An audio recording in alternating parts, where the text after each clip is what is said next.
to one extent or another, you could say what Russia is doing to Ukraine is very similar to what the U.S. did to Iraq. I think a lot of the reason why Putin did it is because there's, massive oil and natural gas wealth. Oh, what a headache. What a headache. A lot of what... So he's saying... He said this also on the Vanguard. I was going to play that video in a prior show, but then a lot happened with guests and stuff, and it just fell by the wayside because he was on the Vanguard talking this same kind of thing. And what I'll say to this is that, I mean, this is probably the worst take that you could have on Ukraine, because the United States completely and utterly destroyed Iraq. And not only did it destroy Iraq, but it did so in the most malicious and imperialistic ways that you could think of. Not only did the United States say, screw the United Nations, it also said, we're not... It didn't reach out. The United States Bush administration did not reach out to Saddam Hussein and say, we're going to talk. Absolutely not. Iraq was immediately invaded, entirely destroyed, and more than 1 million people were killed. And the U.S. conducted an occupation that formally lasted 8 years, and which is still ongoing in many ways by proxy. Special operation forces, special forces, this alliance of the willing, right, which NATO is a big part of, continuing its bombings, right, in the name of anti-terrorism, counterterrorism. So you still have a war in Iraq in many ways. You have the U.S. stealing Syrian oil, bringing it to Iraq.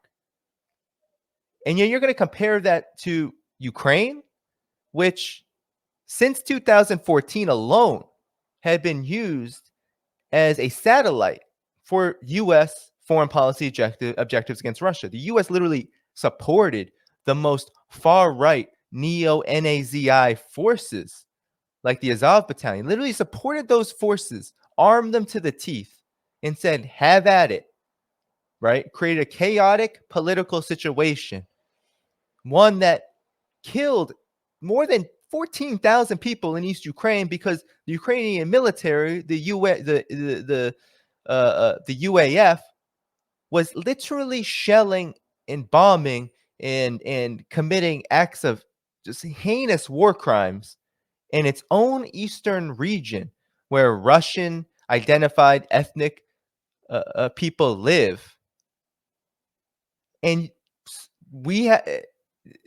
there is absolutely no comparison to Iraq. I don't know how anyone can make that comparison unless you are lazy and unless you just want to jump on board with the neocon, new Cold War propagandists who want to not only increase animosity, and hatred toward Russia, but also to sanitize what the U.S. did to Iraq. That's what I see happening here. And to me, it's despicable. It's despicable and it's unacceptable. And no one should accept this kind of behavior. This is probably the worst take you could have on the Ukraine situation. And as you see in this video, it's just built up and built up and built up. But let's continue. In Ukraine, and they found it in 2012 off the coast of Crimea. And would you look at that, in 2014, Putin took Crimea. So I think the oil and gas has a lot to do with it. I think it's effective. He doesn't have an understanding of Crimea. Russia literally had still naval forces in Crimea with the permission of the people there since the Soviet era. Those are still there. What do you think any country, self-respecting country, would do when you have a coup in 2014 happen? Far-right forces, loyal to the United States, loyal to NATO, literally running roughshod over the society, destabilizing it, and then going for Crimea and the rest of the eastern part of Ukraine, the Donbass. What would you do if you were Russia, if you had military forces there that had been there for decades upon decades upon decades? What would you do? Well, you would probably say, there needs to be something done here. And so there was a referendum held. And if anyone pays attention to anything, you know that Crimea is majority Russian. A lot of Russians not only live there, but most people who live there identify as Russian. Culturally, they speak the language, and they voted to join Crimea. And so there's no acknowledgement of that here. None. It's just more and more of the same imperialist talking points coming through here. The same imperialist talking points. Effectively imperial ambition, because Putin even said in his speech he thinks Ukraine is a fake state. They never should have given away that territory in the first place. This is the stuff that he believes in. This is the stuff that he said. So I don't remember where I was going with that point, but bottom line is, has no idea where he was going with that point. That's because the point is not backed up by any facts. Like I said before, this isn't seeking truth from facts. This is just more and more of the same. More and more of the same. I mean, think about this. He has nothing to back up this whole Russia wants to steal Ukraine's resources. First of all, everything Ukraine does, Russia does more of. Whether it's grain, whether it's energy, everything Russia does, I mean, everything Ukraine has, Russia has more. So that's one thing. It doesn't mean that Russia doesn't see Ukraine as an important economic partner region. It does. And that's because of the history of the two countries being rooted in the Soviet Union. Ukraine was a part of the Soviet Union, and Putin has said very clearly that the Soviet Union's collapse was a huge disaster, and it was. Ukraine has remained one of the poorest countries in the world because all of the countries of the former Soviet Union, all of the little statelets that came out of that, whether you're talking about Tajikistan, or you're talking about Kyrgyzstan, or you're talking about Lithuania, Latvia, right? Whether you're talking about all of these little Estonia, all of them are some of the most the poorest countries in the world. And why do you think that was? Why do you think that is? They weren't during the Soviet Union. The Soviet Union was a highly industrialized socialist republic. It was, regardless of what you think about it. Up until Perestroika and then the end of the Soviet Union, these republics were doing quite well, or at least far better than they ever had hitherto. So Kyle Kulinski doesn't understand the history here. He is literally just spouting off about things he doesn't understand. So if your position is get the weapons out with diplomacy, reduce weapons, increase diplomacy, just say that. Why get into things you don't understand? You don't understand the history of the Soviet Union. You don't understand the history of Russia and Ukraine. You just believe that anything the United States does, Russia must want to do too.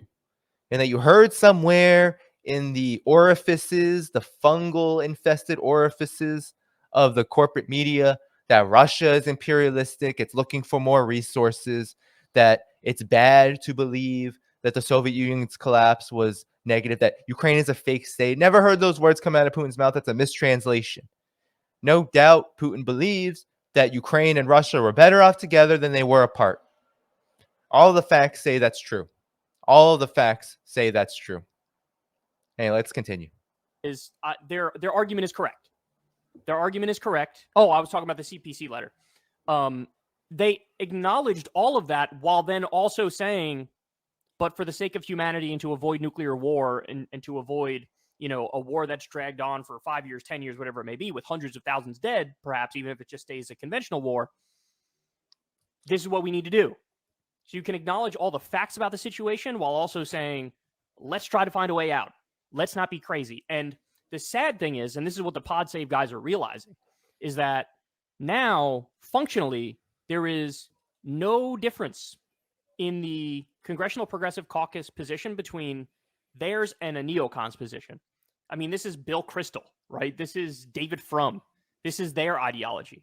No talking, no negotiating ever. We just need to flat out defeat the enemy, whatever that means, and we're going to act like we live in a comic book world where it's pure good versus pure evil, and that's the end of the conversation. And the just will prevail, or whatever the fuck. And it's like, okay, we don't live in a movie though. This is not a movie. This is real life. And the pod save guys are realizing this requires a hell of a lot more nuance than they're bringing to the table, and it was a cowardly move to back off and redact that letter. So, look, credit to the pod save guys. You can't say I'm not fair. These are guys. So I'm not going to play any more of it. That's the worst of the worst, right? That we can get to. Uh, uh, you know, this is just this is a clip, so it has a lot of promotion at the end. But there you have it. Credit to the Pod Save guys. They said diplomacy, but they also said all the things that you disagree with as well. And so that means they should get credit. I don't think that means they should get credit.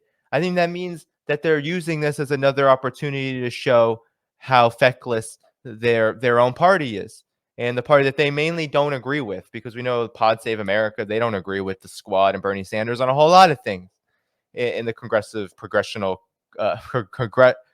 progressive caucus. That they have a lot of divisions there on their own domestic issues, but where they all unite is on the question of war. And here, the Congressional Progressive Caucus went so far to the right that even Pod Save America caught Kyle Kulinski's attention. And the problem with it is not that we shouldn't be talking more about diplomacy and using any opportunity, including those provided by these agents of the neoliberal capital like Pod Save America. But the problem here is the approach, the entire message, the entire way of approaching diplomacy is just awash in anti-Russia New Cold War propaganda. It's not rooted in history. It's not rooted in the journey of seeking truth from facts. It's not talking about how NATO is the one provoking the conflict here, how the United States has the utmost responsibility in ceasing this conflict and bringing down tensions. It's all about how Russia and Putin may do this, may do that, may escalate further, right? Kyle Kulinski said that Vladimir Putin, right, may try to appease his population, right, through all of this. He says that Vladimir Putin may go against his own words. Well, I think Kyle Kulinski vastly underestimates Vladimir Putin, vastly underestimates just how popular Vladimir Putin is. Here is the Moscow Times, which is far from pro-Russia, right? The Moscow Times is kind of a Western-dominated outlet, a rag that mainly promotes anti-Russia politics. But here they even concede, right? This headline says Putin ratings drop on Ukraine draft. So during the partial mobilization that was announced that later in September, late September, they are talking about how his approval ratings have dropped. Well, look at where they dropped from. According to the Levada polling agency, 70% of Russians surveyed this month said they approve of Putin's actions as president. That's a 6-point drop from the previous year of 83%. So now he has 77% approval as opposed to, he has 77% approval as opposed to 83%. So I think Vladimir Putin is doing okay. I don't think he has to. I don't think he has any kind of mandate to tell his people one thing, tell Russia one thing, the Russian people one thing, and then reverse it the next, right? Unless you believe that Vladimir Putin is going to tell Russian people something different than what he would tell the United States and NATO. First of all, that's not possible at all because there's no secrets here. This is all done out in the open. Any move made by Russia in this special military operation is undoubtedly going public, at least if it maybe not how the decision is made to make those moves, but any move that's made is of course going to go public. So it's not even at all possible for this to be some kind of secret plot, as the new Cold Warriors would like you to believe everything is, that Russia is scheming and conniving. But nonetheless, Vladimir Putin is very popular and doesn't need to tiptoe around the Russian people, and certainly doesn't need to tiptoe around NATO in the United States, which has said over and over again that it has no interest in negotiating.